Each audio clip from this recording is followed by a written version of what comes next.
My name is James Eubanks. I go by the alias Clayster online, and I play for Untitled eSPORTS. How did you get involved in esports?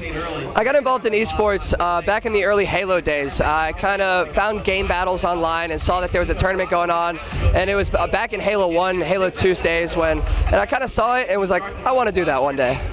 What does it take to become a pro gamer versus a good gamer?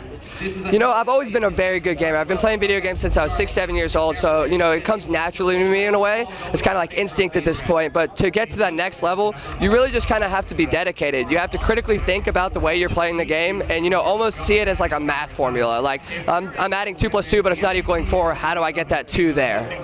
How have the exosuits impacted that math formula this year?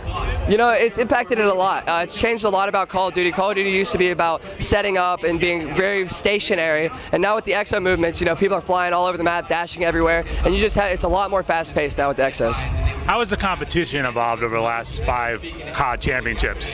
The competition has grown so much. I remember back in the day when there was maybe 3 or 4 teams that were at the top and everybody else wasn't anywhere close. And then you have now, there's literally 32 teams that can all beat any of them on any given day.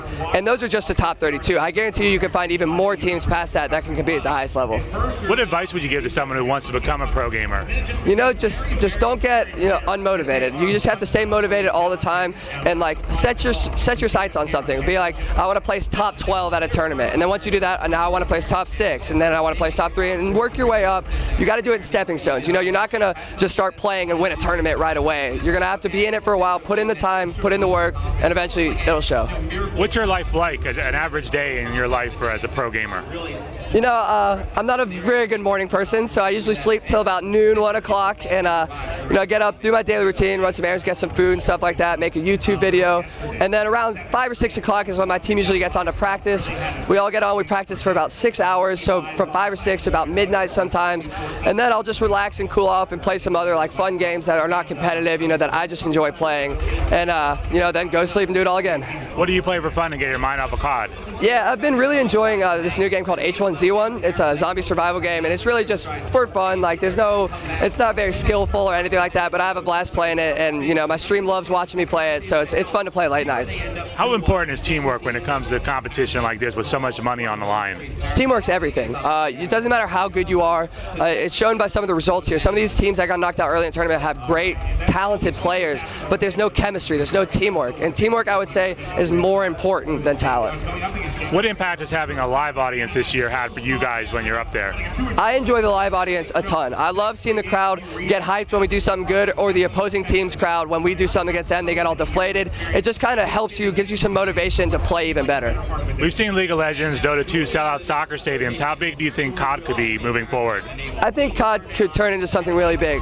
You know, we've grown this thing from the ground up. Us competitive players have been playing since 2007 when there was no money on the line. We were just playing to compete against somebody, and then slowly the money started trickling in, the viewers, the fans started trickling in, and this time 2 years ago, we could barely get 25,000 people watching a stream, and then now we're just shattering those records over and over, and you know, the sky's the ceiling.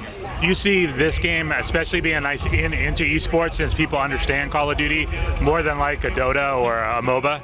Yeah, you know, Call of Duty has a ton of players worldwide, and the difference between a game like League of Legends or Dota and Call of Duty is that the competitive rules that we play aren't always out of the box for Call of Duty, and we're slowly integrating, like every game is getting closer and closer, and once it gets to the point where the game out of the box is the same game that we're playing in these tournaments, that's when I think we'll see that explosive growth.